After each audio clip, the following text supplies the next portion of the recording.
ಮಿಥುನ ರಾಶಿಯವರೇ, ಹೊಸ ಆಟ ಆರಂಭವಾಗಲಿದೆ. ಮುಂದಿನ 7 ದಿನಗಳಲ್ಲಿ 3 ದೊಡ್ಡ ಕನಸುಗಳು ನನಸಾಗಲಿವೆ. ಇದನ್ನು ಕೇಳಿದರೆ ನಿಮ್ಮ ಕಣ್ಣಲ್ಲಿ ನೀರು ಬರುತ್ತದೆ. ಏಕೆಂದರೆ ವರ್ಷಗಳಲ್ಲಿ ಆಗದೇ ಇರುವುದು ಈ 7 ದಿನಗಳಲ್ಲಿ ಆಗಲಿದೆ. ನೀವು ಹುಡುಕುತ್ತಿದ್ದದ್ದು, ಕಾಯುತ್ತಿದ್ದದ್ದು ಈ 7 ದಿನಗಳಲ್ಲಿ ಸಾಧಿಸಲ್ಪಡಲಿದೆ. ಸ್ನೇಹಿತರೆ, ಜುಲೈ ತಿಂಗಳು ಮುಗಿದಿದೆ ಮತ್ತು ಆಗಸ್ಟ್ ಪ್ರಾರಂಭವಾಗಲಿದೆ. ಅಂತ್ಯವು ಇಷ್ಟು ಚೆನ್ನಾಗಿರುತ್ತದೆ ಎಂದು ನೀವು ಎಂದಿಗೂ ಊಹಿಸಿರಲಿಲ್ಲ. ಆದರೆ ಸ್ನೇಹಿತರೆ, ಸಣ್ಣ ತಪ್ಪು, ಸಣ್ಣ ನಿರ್ಲಕ್ಷ್ಯ ಕೂಡ ನಂತರ ವಿಷಾದಕ್ಕೆ ಕಾರಣವಾಗಬಹುದು. ಏಕೆಂದರೆ ಈಗ ತಪ್ಪುಗಳಿಗೆ ಅವಕಾಶವಿಲ್ಲ.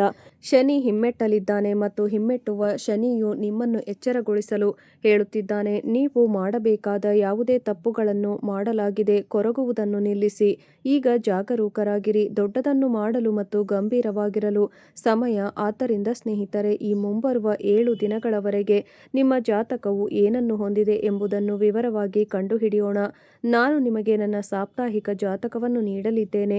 ಪ್ರೇಮ ಜೀವನ ಮತ್ತು ಪ್ರೇಮ ಜೀವನವು ಹೆಚ್ಚು ಪರಿಣಾಮ ಬೀರುತ್ತಿದೆ. ಸ್ನೇಹಿತರೆ, 5ನೆಯ ಮನೆಯಲ್ಲಿ ಶನಿಯು ಹಿಮ್ಮುಖವಾಗಲಿದ್ದಾನೆ. ಇದಲ್ಲದೆ ನಿಮ್ಮ ವೈವಾಹಿಕ ಜೀವನ ಹೇಗಿರುತ್ತದೆ, ನ್ಯಾಯಾಲಯದ ಪ್ರಕರಣಗಳು, ಶತ್ರುಗಳು, ನಿಮ್ಮ ಆರ್ಥಿಕ ಪರಿಸ್ಥಿತಿ, ನಿಮ್ಮ ಕೆಲಸ ಅಥವಾ ನಿಮ್ಮ ವ್ಯವಹಾರದ ಬಗ್ಗೆ ನೀವು ಮಾಹಿತಿಯನ್ನು ಪಡೆಯುತ್ತೀರಿ. ಇದು ಮೀನ ರಾಶಿಯವರ ಮೇಲೆ ಆಳವಾದ ಪರಿಣಾಮ ಬೀರುತ್ತಿದೆ. ಏಕೆಂದರೆ ಶನಿ ನಿಮ್ಮ 5ನೆಯ ಮನೆಯಲ್ಲಿದ್ದಾನೆ ಮತ್ತು ಮಿಥುನ ರಾಶಿಯವರು ಕೆಲವು ಸಮಯದಿಂದ ಗಂಭೀರ ಮಟ್ಟದ ಗಂಭೀರತೆಯನ್ನು ಅನುಭವಿಸುತ್ತಿದ್ದಾರೆ. ಎಲ್ಲದರ ಬಗ್ಗೆಯೂ ಆಳವಾದ ಚಿಂತನೆ ನಡೆಯುತ್ತಿದೆ. ನೀವು ಸಣ್ಣ ವಿಷಯಗಳಲ್ಲಿ ಹೆಚ್ಚು ತೊಡಗಿಸಿಕೊಳ್ಳುತ್ತಿದ್ದೀರಿ. ಮಿಥುನ ರಾಶಿಯವರೊಂದಿಗೆ ಇದು ನಡೆಯುತ್ತಿದೆ. ಯಾರೋ ಒಬ್ಬರು ಏನನ್ನಾದರೂ ಹೇಳುತ್ತಾರೆ ಮತ್ತು ಅದು ನಿಮಗೆ ನೋವುಂಟು ಮಾಡುತ್ತದೆ. ನೀವು ರಾತ್ರಿಯಿಡೀ ಅದರ ಬಗ್ಗೆ ಯೋಚಿಸುತ್ತಾ ಅವರು ಅದನ್ನು ಏಕೆ ಮಾಡಿದರು ಎಂದು ಆಶ್ಚರ್ಯಪಡುತ್ತೀರಿ. ಅವರು ಅದನ್ನು ಏಕೆ ಹೇಳಿದರು? ನೀವು ನಿರಂತರವಾಗಿ ಅದರ ಬಗ್ಗೆ ಯೋಚಿಸುತ್ತಿದ್ದೀರಿ. ಇದು ಏಕೆ ನಡೆಯುತ್ತಿದೆ? ನಿಮ್ಮ 5ನೆಯ ಮನೆಯಲ್ಲಿ ಶನಿಯು ಹಿಮ್ಮುಖವಾಗಲಿದ್ದನು. ಇದಲ್ಲದೆ ರಾಹು ಮತ್ತು ಕೇತುವಿನ ಸಂಯೋಗವು ನಿಮ್ಮ ಆಳವಾದ ಚಿಂತನೆಯನ್ನು ಹೆಚ್ಚಿಸುತ್ತಿದೆ. ಆದಾಗ್ಯೂ ಈಗ ಹಿಮ್ಮುಖ ಶನಿಯು ನಿಮ್ಮನ್ನು ಇನ್ನಷ್ಟು ಹೆಚ್ಚು ಯೋಚಿಸುವಂತೆ ಮಾಡುತ್ತದೆ. ನೀವು ಅತಿಯಾದ ಚಿಂತನೆಗೆ ಗುರಿಯಾಗಿದ್ದರೆ ನೀವು ಜಾಗರೂಕರಾಗಿರಬೇಕು. ಆದರೆ ಮಿಥುನ ರಾಶಿಯವರೇ, ಹೇಳಿ, ಕಳೆದ 7-8 ತಿಂಗಳುಗಳಲ್ಲಿ ನಿಮ್ಮ ಜೀವನವು ಸಂಪೂರ್ಣವಾಗಿ ಬದಲಾಗಿದೆಯೇ? ನಿಮ್ಮ ಆಲೋಚನೆ ಹೆಚ್ಚು ಬದಲಾಗಿದೆ. ಸ್ನೇಹಿತರೆ, ನೀವು ನಿರ್ಧಾರ ತೆಗೆದುಕೊಂಡಿದ್ದೀರಿ. ಸುಮಾರು 7ರಿಂದ 8 ತಿಂಗಳ ಹಿಂದೆ ನೀವು ನಿಮ್ಮ ಬಗ್ಗೆ ಮಾತ್ರ ಯೋಚಿಸುತ್ತೀರಿ ಎಂದು ನಿರ್ಧರಿಸಿದ್ದೀರಿ.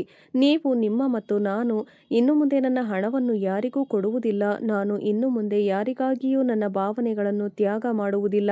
ನನ್ನನ್ನು ಪ್ರೀತಿಸುವವರನ್ನು ಅವರು ನನ್ನನ್ನು ಪ್ರೀತಿಸುವಷ್ಟು ಪ್ರೀತಿಸುತ್ತೇನೆ. ನನಗೆ ಸಹಾಯ ಮಾಡುವವರಿಗೆ ಅವರು ಸಹಾಯ ಮಾಡುವಷ್ಟು ಸಹಾಯ ಮಾಡುತ್ತೇನೆ. ನೀವು ಹೀಗೆ ಭಾವಿಸಿದ್ದೀರಿ. ನಾನು ನನ್ನ ಕನಸುಗಳನ್ನು ನನಸಾಗಿಸುತ್ತೇನೆ ಎಂದು ನೀವು ಭಾವಿಸಿದ್ದೀರಿ. ನಾನು ನನ್ನ ಕುಟುಂಬವನ್ನು ನೋಡಿಕೊಳ್ಳುತ್ತೇನೆ. ಆದರೆ ಏನಾಯಿತು? ಕೆಲವೇ ದಿನಗಳಲ್ಲಿ ನಿಮ್ಮ ನಿರ್ಧಾರಗಳು ವಿಫಲವಾದವು. ನೀವು ಮತ್ತೆ ಅದೇ ತಪ್ಪುಗಳನ್ನು ಮಾಡಲು ಪ್ರಾರಂಭಿಸಿದ್ದೀರಿ. ನೀವು ಮತ್ತೆ ಜನರಿಗೆ ಸಹಾಯ ಮಾಡುತ್ತಿದ್ದೀರಿ. ನೀವು ನಿಮ್ಮ ಅಮೂಲ್ಯ ಹಣವನ್ನು ನೀಡಿದ್ದೀರಿ. ನೀವು ನಿಮ್ಮ ಅಮೂಲ್ಯ ಸಮಯವನ್ನು ನೀಡಿದ್ದೀರಿ. ನೀವು ಅವರಿಗಾಗಿ ನಿಮ್ಮ ನಿದ್ದೆಯಿಲ್ಲದ ರಾತ್ರಿಗಳನ್ನು ತ್ಯಾಗ ಮಾಡಿದ್ದೀರಿ. ಆದರೆ ಪ್ರತಿಯಾಗಿ ನೀವು ಏನು ಪಡೆದುಕೊಂಡಿದ್ದೀರಿ? ಯಾವಾಗಲೂ ಹಾಗೆ. ಯಾರಿಗಾದರೂ ಹೊಡೆತ ಬಿದ್ದಿತ್ತು, ನಿಮ್ಮ ಹೃದಯ ಮುರಿದು ಹೋಗಿತ್ತು. ಆದರೆ ಮಿಥುನ ರಾಶಿಯವರೇ, ನೀವು ಈಗ ಜಾಗರೂಕರಾಗಿರಬೇಕು. ಹೌದು, ನೀವು ಈಗ ಜಾಗರೂಕರಾಗಿರಬೇಕು. ಏಕೆಂದರೆ ನಿಮ್ಮ ರಾಶಿಚಕ್ರದ ಅಧಿಪತಿ ಬುಧ ಕೂಡ ನಿಮ್ಮ 8ನೆಯ ಮನೆಗೆ ಚಲಿಸುತ್ತಿದ್ದಾನೆ. ಬುಧ 8ನೆಯ ಮನೆಗೆ ಚಲಿಸಿದಾಗ ಅದು ಆಳವಾದ ಪರಿಣಾಮ ಬೀರುತ್ತದೆ. ಈಗ ನಿಮ್ಮ ಬಗ್ಗೆ ಸ್ವಲ್ಪ ಯೋಚಿಸಿ. ನೀವು ಜನರಿಗೆ ಬಹಳಷ್ಟು ಒಳ್ಳೆಯದನ್ನು ಮಾಡಿದ್ದೀರಿ. ಆದರೆ ಈ ರೀತಿಯ ಏನಾದರೂ ಸಂಭವಿಸಿದರೆ ದಯವಿಟ್ಟು ಕಮೆಂಟ್ಗಳಲ್ಲಿ ನಮಗೆ ತಿಳಿಸಿ. ಮಿಥುನ ರಾಶಿಯ ಚಕ್ರದ ಉಳಿದ ವಿಡಿಯೋ ನಿಮಗೆ ಇಷ್ಟವಾದಲ್ಲಿ ದಯವಿಟ್ಟು ಅದನ್ನು ಲೈಕ್ ಮಾಡಿ. ನಿಮ್ಮ 5ನೆಯ ಮನೆ ಮೀನ ಮತ್ತು ಶನಿಯು ಮೀನ ರಾಶಿಯಲ್ಲಿ ಹಿಮ್ಮೆಟ್ಟಲಿದ್ದಾರೆ. ಇದು ನಿಮ್ಮ 5ನೆಯ ಮನೆ. ಸ್ನೇಹಿತರೆ, 5ನೇ ಮನೆ ಪ್ರೇಮ ಸಂಬಂಧಗಳು, ನಿಮ್ಮ ಮಕ್ಕಳು, ನಿಮ್ಮ ಶಿಕ್ಷಣ ಮತ್ತು ಷೇರು ಮಾರುಕಟ್ಟೆಯ ಮನೆಯಾಗಿದೆ. ಆದ್ದರಿಂದ ಸ್ನೇಹಿತರೆ, ನಿಮ್ಮ ಪ್ರೇಮ ಸಂಬಂಧಗಳಿಗೆ ಹೆಚ್ಚಿನ ಗಮನ ನೀಡಿ. ಏಕೆಂದರೆ ಕೆಲವು ಹಳೆಯ ವಿವಾದಗಳು ಮತ್ತೆ ಉದ್ಭವಿಸಬಹುದು. ಸ್ನೇಹಿತರೆ, ಶನಿಯ ದೃಷ್ಟಿಯು 7ನೆಯ ಮನೆಯ ಮೇಲೆ ಇದೆ. ಆದ್ದರಿಂದ ಒಟ್ಟಾರೆಯಾಗಿ ನೀವು ಯಾರನ್ನಾದರೂ ಪ್ರೀತಿಸುತ್ತಿದ್ದರೆ ಅಥವಾ ವಿವಾಹಿತರಾಗಿದ್ದರೆ ಹಿಂದೆ ಜಗಳಗಳು ಅಥವಾ ತಪ್ಪು ಗ್ರಹಿಕೆಗಳು ಇದ್ದಲ್ಲಿ ಅವು ಮತ್ತೆ ಉದ್ಭವಿಸಬಹುದು. ಅವು ಹೊಸ ರೂಪವನ್ನು ಪಡೆಯಬಹುದು. ಆ ವಿಷಯಗಳು ಮತ್ತೆ ಉದ್ಭವಿಸಬಹುದು. ನಿಮ್ಮ ವೈವಾಹಿಕ ಜೀವನದಲ್ಲಿ ಸಮಸ್ಯೆಗಳನ್ನು ಉಂಟು ಮಾಡಬಹುದು. ಆದ್ದರಿಂದ ಹಿಂದಿನದನ್ನು ಹೆಚ್ಚು ಚಿಂತಿಸಬೇಡಿ. ಕೆಲವು ಹಳೆಯ ನೆನಪುಗಳು ನಿಮಗೆ ಹಿಂತಿರುಗಬಹುದು. ನಿಮಗೆ ಸ್ವಲ್ಪ ಹಳೆಯ ಭಾವನೆ ಬರಬಹುದು, ಏಕೆಂದರೆ ಶನಿ ಹಿಮ್ಮೆಟ್ಟಿದಾಗ ಕೆಲವು ಹಳೆಯ ಮೃತದೇಹಗಳು ಹೊರಹೊಮ್ಮಲು ಪ್ರಾರಂಭಿಸುತ್ತವೆ. ಆದ್ದರಿಂದ ನೀವು ಸ್ವಲ್ಪ ನಿಯಂತ್ರಣವನ್ನು ಹೊಂದಿರಬೇಕು. ನೀವು ಹಿಂದಿನವರೊಂದಿಗೆ ನಿಮ್ಮ ಸಂಬಂಧಗಳನ್ನು ಸ್ವಲ್ಪ ಮುರಿಯಬೇಕಾಗುತ್ತದೆ. ಇದಲ್ಲದೆ ಮಿಥುನ ರಾಶಿಯವರೇ, ನೀವು ಈಗ ಅತಿಯಾದ ನಿರೀಕ್ಷೆಗಳನ್ನು ಹೊಂದಿರಬಾರದು. ನಿಮಗೆ ಹೆಚ್ಚಿನ ನಿರೀಕ್ಷೆಗಳಿವೆ. ಹೌದು, ನೀವು ಎಲ್ಲರಿಂದಲೂ ಹೆಚ್ಚಿನ ನಿರೀಕ್ಷೆಗಳನ್ನು ಹೊಂದಿದ್ದೀರಿ. ನೀವು ನಿಮ್ಮ ಪೋಷಕರು, ಸಂಗಾತಿ ಮತ್ತು ಮಕ್ಕಳಿಂದಲೂ ನಿಮಗೆ ಹೆಚ್ಚಿನ ನಿರೀಕ್ಷೆಗಳಿವೆ. ಆದರೆ ನೀವು ಈ ನಿರೀಕ್ಷೆಗಳಿಗೆ ಸ್ವಲ್ಪವಾದರೂ ನಿಮಗಾಗಿ ಇಟ್ಟುಕೊಳ್ಳಬೇಕು. ನಿಮ್ಮ ಬಗ್ಗೆ ಭರವಸೆ ಇಟ್ಟುಕೊಳ್ಳಿ. ಇದೀಗ ನೀವು ಯಾರಿಂದಲೂ ಏನನ್ನೂ ನಿರೀಕ್ಷಿಸಬೇಕಾಗಿಲ್ಲ. ಮತ್ತು ಮಿಥುನ ರಾಶಿಯವರೇ, ನಿಮ್ಮ ಕೆಟ್ಟ ಅಭ್ಯಾಸಗಳಲ್ಲಿ ಒಂದು ಎಂದರೆ ಎಲ್ಲರೂ ಅವರಂತೆಯೇ ಇದ್ದಾರೆ ಎಂದು ನೀವು ಭಾವಿಸುತ್ತೀರಿ. ನಾನು ಜನರನ್ನು ಹೆಚ್ಚು ಪ್ರೀತಿಸುತ್ತೇನೆ, ಅವರು ನನ್ನನ್ನು ಹೆಚ್ಚು ಪ್ರೀತಿಸುತ್ತಾರೆ. ನಾನು ಹೆಚ್ಚು ನಿಷ್ಠುರನಾಗುತ್ತೇನೆ, ನಾನು ಹೆಚ್ಚು ಪ್ರಾಮಾಣಿಕನಾಗಿರುತ್ತೇನೆ. ನಾನು ನನ್ನ ಸಂಬಂಧಗಳನ್ನು ಹೆಚ್ಚು ಸತ್ಯವಾಗಿ ನಿರ್ವಹಿಸುತ್ತೇನೆ. ಹೆಚ್ಚು ಜನರು ನನ್ನೊಂದಿಗೆ ಒಂದೇ ರೀತಿ ಇರುತ್ತಾರೆ. ಇಲ್ಲ ಇಲ್ಲ, ಅದು ಸಂಪೂರ್ಣ ತಪ್ಪು ತಿಳುವಳಿಕೆ. ಮಿಥುನ ರಾಶಿಯವರೇ, ನೀವು ಇದರಿಂದ ಸ್ವಲ್ಪ ಮುಕ್ತರಾಗಬೇಕು. ಜಗತ್ತು ನಿಮ್ಮಂತೆಯೇ ಇಲ್ಲ, ನಿಮ್ಮ ಕುಟುಂಬ ಸದಸ್ಯರು ಸಹ ನಿಮ್ಮಂತೆಯೇ ಇಲ್ಲ. ನೀವು ಅರ್ಥ ಮಾಡಿಕೊಳ್ಳಬೇಕು. ನೀವು ಯಾರಿಗಾದರೂ ನಿಮ್ಮ ಜೀವನವನ್ನು ತ್ಯಾಗ ಮಾಡಿದರೂ ಅವರು ನಿಮಗಾಗಿ ತಮ್ಮ ಜೀವನವನ್ನು ತ್ಯಾಗ ಮಾಡುವುದಿಲ್ಲ. ಅವರು ನಿಮಗಾಗಿ ಸಣ್ಣ ಗಾಯವನ್ನೂ ಸಹ ಸಹಿಸಿಕೊಳ್ಳಲು ಸಾಧ್ಯವಿಲ್ಲ. ಆದ್ದರಿಂದ ನೀವು ನಿಮ್ಮ ಭಾವನೆಗಳನ್ನು ಸ್ವಲ್ಪ ನಿಯಂತ್ರಿಸಬೇಕು. ಮುಂಬರುವ 7 ದಿನಗಳಲ್ಲಿ ಸ್ನೇಹಿತರೆ, ನೀವು ನಿಮ್ಮ ಬಗ್ಗೆ ಹೆಚ್ಚಿನ ಕಾಳಜಿ ವಹಿಸಬೇಕಾಗುತ್ತದೆ.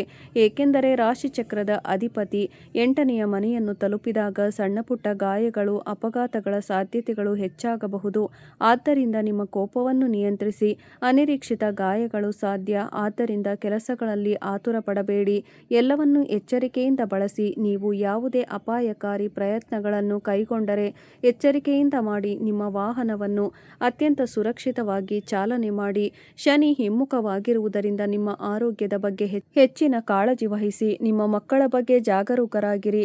ಅವರು ತಮ್ಮ ಮಾರ್ಗದಿಂದ ದಾರಿ ತಪ್ಪಬಹುದು. ನೀವು ಅವರಿಗೆ ಮಾರ್ಗದರ್ಶನ ನೀಡಬೇಕು. ಇದಲ್ಲದೆ ಶುಕ್ರ ಕೂಡ ಆಗಮಿಸುತ್ತಾನೆ. ಅದು ಎಲ್ಲಿ ಇಳಿಯುತ್ತದೆ? ಲಾಭದ ಮನೆಯಲ್ಲಿ. ಶುಕ್ರನು ಲಾಭದ ಮನೆಯಾದ ಕನ್ಯಾ ರಾಶಿಗೆ ಬಂದಾಗ ಅದರ ಪರಿಣಾಮವು ನಿಮಗೆ ಸಾಕಷ್ಟು ಸಕಾರಾತ್ಮಕವಾಗಿರುತ್ತದೆ. ಹಣ ಗಳಿಸುವ ಮಾರ್ಗಗಳು ತೆರೆದುಕೊಳ್ಳುತ್ತವೆ. ಸ್ನೇಹಿತರೆ, ಶುಕ್ರನು ನಿಮ್ಮ ಜೀವನಕ್ಕೆ ಸ್ವಲ್ಪ ತಮಾಷೆಯನ್ನು ತರುತ್ತಾನೆ ಮತ್ತು ನೀವು ಹಣ ಗಳಿಸಲು ಬಹಳಷ್ಟು ಪ್ರಯೋಗಗಳನ್ನು ಮಾಡುತ್ತೀರಿ. ನೀವು ಹೊಸದನ್ನು ಪ್ರಾರಂಭಿಸಬಹುದು. ಹೊಸ ಆಲೋಚನೆಗಳು ನಿಮ್ಮ ಮನಸ್ಸಿಗೆ ಬರಬಹುದು. ಸ್ವಲ್ಪ ಸೃಜನಶೀಲರಾಗುವುದು ಉತ್ತಮವಾಗಿರುತ್ತದೆ. ಮಿಥುನ ರಾಶಿಯವರೇ, ಇದು ನಿಮ್ಮ ಆರೋಗ್ಯದ ಬಗ್ಗೆ ನೀವು ಹೆಚ್ಚಿನ ಕಾಳಜಿ ವಹಿಸಬೇಕಾದ ಸಮಯ ಎಂಬುದನ್ನು ನೆನಪಿನಲ್ಲಿಡಿ. ಅಲ್ಲದೆ ನಿಮ್ಮ ಕಂಪನಿಯ ಬಗ್ಗೆಯೂ ಗಮನವಿರಲಿ. ಅಲ್ಲದೆ ಐಷಾರಾಮಿಗಳ ಮೇಲೆ ಹೆಚ್ಚು ಖರ್ಚು ಮಾಡಬೇಡಿ. ಬಜೆಟ್ ಮಾಡಿ. ಏಕೆಂದರೆ ಮಿಥುನ ರಾಶಿಯವರು ಹಣವನ್ನು ನೋಡುವುದಿಲ್ಲ. ಅವರು ಎಲ್ಲಿ ಖರ್ಚು ಮಾಡಬೇಕೋ ಮತ್ತು ಎಲ್ಲಿ ಖರ್ಚು ಮಾಡಬೇಕಾಗಿಲ್ಲವೋ ಅಲ್ಲಿಯೂ ಖರ್ಚು ಮಾಡುತ್ತಾರೆ. ಜನರನ್ನು ಪ್ರದರ್ಶಿಸಲು ಹೇಳಿ ಅಥವಾ 4 ಜನರು ನಿಮ್ಮೊಂದಿಗೆ ಇದ್ದರೆ ಅವರು ಹೆಚ್ಚು ಖರ್ಚು ಮಾಡುತ್ತಾರೆ. 10 ರೂಪಾಯಿ ಖರ್ಚು ಮಾಡಬೇಕಾದ ಸ್ಥಳದಲ್ಲಿ ಅವರು 100 ರೂಪಾಯಿ ಖರ್ಚು ಮಾಡುತ್ತಾರೆ. ಆದ್ದರಿಂದ ನೀವು ನಿಮ್ಮ ಖರ್ಚನ್ನು ನಿಯಂತ್ರಿಸಬೇಕಾಗುತ್ತದೆ. ಶನಿಯು ಹಿಮ್ಮೆಟ್ಟುವ ಸಮಯ ಇದಾಗಿರುವುದರಿಂದ ನೀವು ನಿಮ್ಮ ಹಣಕಾಸಿನ ಬಗ್ಗೆ ಜಾಗರೂಕರಾಗಿರಬೇಕು. ನೀವು ಬಜೆಟ್ ಮಾಡಬೇಕು. ಜಾಗರೂಕರಾಗಿರು ಮತ್ತು ನಿಮ್ಮೊಳಗಿನ ಸ್ವಲ್ಪ ಶಿಸ್ತನ್ನು ಕಾಪಾಡಿಕೊಳ್ಳಿ. ಶಿಸ್ತಿನಿಂದ ಇರಿ. ಸಮಯಕ್ಕೆ ಸರಿಯಾಗಿ ಎದ್ದೇಳಿ. ಸಮಯಕ್ಕೆ ಸರಿಯಾಗಿ ಮಲಗಿ. ಸಮಯಕ್ಕೆ ಸರಿಯಾಗಿ ಊಟ ಮಾಡಿ ಮತ್ತು ನಿಮ್ಮ ಬಾಕಿ ಇರುವ ಕೆಲಸಗಳನ್ನು ಪೂರ್ಣಗೊಳಿಸಿ. ನಿಮಗೆ ಯಾವುದೇ ಬಾಕಿ ಕೆಲಸವಿದ್ದರೆ ಅದನ್ನು ತಕ್ಷಣ ಪೂರ್ಣಗೊಳಿಸುವ ಬಗ್ಗೆ ಯೋಚಿಸಿ. ಸೋಮಾರಿಯಾಗಬೇಡಿ. ನೀವು ಇದರ ಬಗ್ಗೆಯೂ ಬಹಳ ಜಾಗರೂಕರಾಗಿರಬೇಕು. ಇದಲ್ಲದಿದ್ದರೆ ನಿಮ್ಮ ಅದೃಷ್ಟ ಬಲವಾಗಿ ಕಾಣುತ್ತದೆ. ನೀವು ಯಾವುದನ್ನು ಮಾಡಲು ಮನಸ್ಸು ಮಾಡುತ್ತೀರೋ ಅದನ್ನು ನೀವು ಸಾಧಿಸುವಿರಿ. ನೀವು ನಿಮ್ಮ ದೃಢ ಸಂಕಲ್ಪವನ್ನು ಹೆಚ್ಚಿಸಿಕೊಳ್ಳಬೇಕು. ಮಿಥುನ ರಾಶಿಯವರೇ, ಸಮಸ್ಯೆ ಏನೆಂದರೆ ನೀವು ಏನನ್ನಾದರೂ ಮಾಡುವ ಬಗ್ಗೆ ಯೋಚಿಸುತ್ತೀರಿ. ನೀವು ಅದನ್ನು ಮಾಡಬಹುದು, ಏಕೆಂದರೆ ನೀವು ಅದನ್ನು ಮಂಗಳ ಗ್ರಹದ ಚಿಹ್ನೆಯಾದ ಮಿಥುನ ರಾಶಿಯ ಸಮರ್ಥ. ನೀವು ಸಮರ್ಥರು. ಆದರೆ ಸಮಸ್ಯೆ ಇರುವುದು ನೀವು ನಿಮ್ಮ ಗಮ್ಯ ಸ್ಥಾನವನ್ನು ತಲುಪಿದ ನಂತರ. ನೀವು ಯಶಸ್ವಿಯಾಗುವುದು ಖಚಿತ ಮತ್ತು ಯಾರಾದರೂ ನಿಮ್ಮನ್ನು ದಾರಿ ತಪ್ಪಿಸಲು ಪ್ರಯತ್ನಿಸಿದರೆ ನೀವು ಎಡವಿ ಬೀಳುತ್ತೀರಿ. ಅಲ್ಲಿಂದ ನಿಮ್ಮ ಮನಸ್ಥಿತಿ ಸಂಪೂರ್ಣವಾಗಿ ಬದಲಾಗುತ್ತದೆ. ನಿಮ್ಮ ಆತ್ಮವಿಶ್ವಾಸವು ಗಗನಕ್ಕೇರುತ್ತದೆ. ಮಿಥುನ ರಾಶಿಯವರೇ, ನೀವು ಈ ವಿಷಯಗಳನ್ನು ಸ್ವಲ್ಪ ನಿಯಂತ್ರಿಸಬೇಕು. ಈ 7 ದಿನಗಳಲ್ಲಿ ಪರಿಹಾರಗಳನ್ನು ನಾನು ನಿಮಗೆ ಹೇಳಿದರೆ ಶನಿಯು ಹಿಮ್ಮುಖವಾಗುತ್ತಾನೆ. ಶನಿ ಚಾಲಿಸ ಓದಿ. ಶ್ರಾವಣ ಮಾಸ ಪ್ರಾರಂಭವಾಗುತ್ತಿವೆ. ಆದ್ದರಿಂದ ಶನಿವಾರ ನೀವು ಶಿವಲಿಂಗಕ್ಕೆ ಕಪ್ಪು ಎಳ್ಳನ್ನು ಅರ್ಪಿಸಬೇಕು. ನೀವು ಏನು ನೀಡಬೇಕಾಗಿದೆ? ಕಪ್ಪು ಎಳ್ಳು ಖಂಡಿತವಾಗಿಯೂ ನಿಮಗೆ ಹಿಮ್ಮುಖ ಶನಿಯಿಂದ ಸ್ವಲ್ಪ ಶಾಂತಿಯನ್ನು ನೀಡುತ್ತದೆ ಮತ್ತು ನಿಮ್ಮ ಬಾಕಿ ಇರುವ ಅನೇಕ ಕೆಲಸಗಳು ಪೂರ್ಣಗೊಳ್ಳುತ್ತವೆ. ಕೆಲವು ಬಾಕಿ ಇರುವ ಕನಸುಗಳು ಈಡೇರುತ್ತವೆ. ಕೆಲವು ಮುರಿದ ಸಂಬಂಧಗಳು ಮತ್ತೆ ಸಂಪರ್ಕಿಸಬಹುದು. ಇದು ನಿಮಗೆ ತುಂಬ ಒಳ್ಳೆಯ ಸಮಯವಾಗಿರುತ್ತದೆ. ನೀವು ಹೇಳಲಾದ ಮುನ್ನೆಚ್ಚರಿಕೆಗಳನ್ನು ತೆಗೆದುಕೊಳ್ಳಬೇಕು. ನೀವು ಅಸಡ್ಡೆ ಹೊಂದಿರಬೇಕಾಗಿಲ್ಲ. ಈಗ ಕೆಲವು ಮುನ್ನೆಚ್ಚರಿಕೆಗಳು. ಯಾವ ಮುನ್ನೆಚ್ಚರಿಕೆಗಳನ್ನು ನೀವು ತೆಗೆದುಕೊಳ್ಳಬೇಕು ಎಂದು ಹೇಳುತ್ತೇನೆ. ನಿಮ್ಮ ಸಹವಾಸದ ಬಗ್ಗೆ ಜಾಗರೂಕರಾಗಿರಿ, ಏಕೆಂದರೆ ಈ ಸಮಯದಲ್ಲಿ ಮಂಗಳ 8ನೆಯ ಮನೆಯಲ್ಲಿದ್ದಾಗ ಒಬ್ಬ ವ್ಯಕ್ತಿಯು ತನ್ನ ಜೀವನದಲ್ಲಿ ಕೆಲವು ಅನಗತ್ಯ ವಿಷಯಗಳನ್ನು ಅನುಭವಿಸಬೇಕಾಗುತ್ತದೆ ಮತ್ತು ಅವನು ಮಾಡದ ಕೆಲಸಗಳಿಗೂ ಸಹ. ಆದ್ದರಿಂದ ನಿಮಗೆ ಒಬ್ಬ ಸ್ನೇಹಿತ ಅಥವಾ ನೀವು ಭೇಟಿಯಾಗುವ ಯಾರಾದರೂ ಇದ್ದಾರೆ ಎಂದು ಭಾವಿಸೋಣ. ಅವರು ಕೆಟ್ಟ ಸಹವಾಸದಲ್ಲಿ ಭಾಗಿಯಾಗಿದ್ದಾರೆ. ಅವರು ಕೆಲವು ಕೆಟ್ಟ ಕೆಲಸಗಳನ್ನು ಮಾಡುತ್ತಾರೆ. ನೀವು ನಿಮ್ಮ ಬೀದಿಯಲ್ಲಿ ಹಾದು ಹೋಗುತ್ತಿದ್ದೀರಿ. ನಿಮ್ಮ ಸ್ನೇಹಿತ ನಿಮ್ಮನ್ನು ತಡೆಯುತ್ತಾನೆ. ನೀವು ಅವರೊಂದಿಗೆ ಸ್ವಲ್ಪ ಸಮಯ ಕಳೆಯುತ್ತೀರಿ. ಆಲೋಚನೆಗಳನ್ನು ವಿನಿಮಯ ಮಾಡಿಕೊಳ್ಳುತ್ತೀರಿ. ಆದರೆ ಇದ್ದಕ್ಕಿದ್ದಂತೆ ಪೊಲೀಸರು ಅಲ್ಲಿಗೆ ಬರುತ್ತಾರೆ. ಪೊಲೀಸರು ಅಂತಹ ವಿಷಯಗಳು ಸಂಭವಿಸಬಹುದು. ನೀವು ನಿಮ್ಮ ಖ್ಯಾತಿಯನ್ನು ಹಾಳು ಮಾಡಿಕೊಳ್ಳುವುದನ್ನು ಬಿಟ್ಟು ಬೇರೇನನ್ನೂ ಮಾಡದಿರಬಹುದು. ಆದ್ದರಿಂದ ವಿವಾದಗಳಿಂದ ದೂರವಿರಲು ಪ್ರಯತ್ನಿಸಿ. ಕೆಟ್ಟ ಸಹವಾಸದಿಂದ ದೂರವಿರಿ ಮತ್ತು ಸಾಧ್ಯವಾದಷ್ಟು ದೂರವಿರಿ. ವಿವಾದಗಳು, ಘರ್ಷಣೆಗಳು ಉದ್ಭವಿಸುವ ಸ್ಥಳಗಳಾಗಿವೆ. ನೀವು ಎಲ್ಲೋ ಚಾಲನೆ ಮಾಡುವಾಗ ಯಾರೊಬ್ಬರ ಸಹಚರರು ನಿಮ್ಮ ಕಾರಿಗೆ ಡಿಕ್ಕಿ ಹೊಡೆದರೆ ಅಥವಾ ಯಾರೊಬ್ಬರ ಕಾರು ನಿಮ್ಮ ಕಾರಿಗೆ ಡಿಕ್ಕಿ ಹೊಡೆದರೆ, ಅಪಘಾತವು ಚಿಕ್ಕದಾಗಿದ್ದರೆ ನೀವು ಮೌನವಾಗಿರಬೇಕು. ಯಾರಾದರೂ ವಿವಾದವನ್ನು ಪ್ರಾರಂಭಿಸಿದರೆ, ಅದನ್ನು ಉತ್ಪ್ರೇಕ್ಷಿಸಿದರೆ, ನಿಮ್ಮನ್ನು ನಿಂದಿಸಿದರೂ ಸಹ ನೀವು ಮೌನವಾಗಿರಬೇಕು, ಏಕೆಂದರೆ ಇದು ಉತ್ತಮ ಸ್ನೇಹಿತರೆ.